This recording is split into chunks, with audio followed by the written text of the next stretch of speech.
Galvanic cleaning is especially suited for the serial processing of parts. An optimal cleaning result is achieved by an electrochemical process. Heimele and Meule also provide the devices required. Coarse or severe soiling, such as polishing residues or any remaining machine oils, is removed from the surface mechanically by ultrasonics. Rinse the workpiece with clean water after the ultrasonic cleaning bath. The next step is the electrolytic degreasing underneath an exhauster device, whereby the workpiece is immersed into a galvanic degreasing bath from Heimele and Meule at 4 to 5 volts.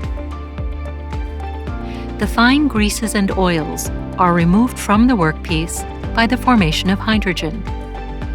This process takes approximately 20 seconds.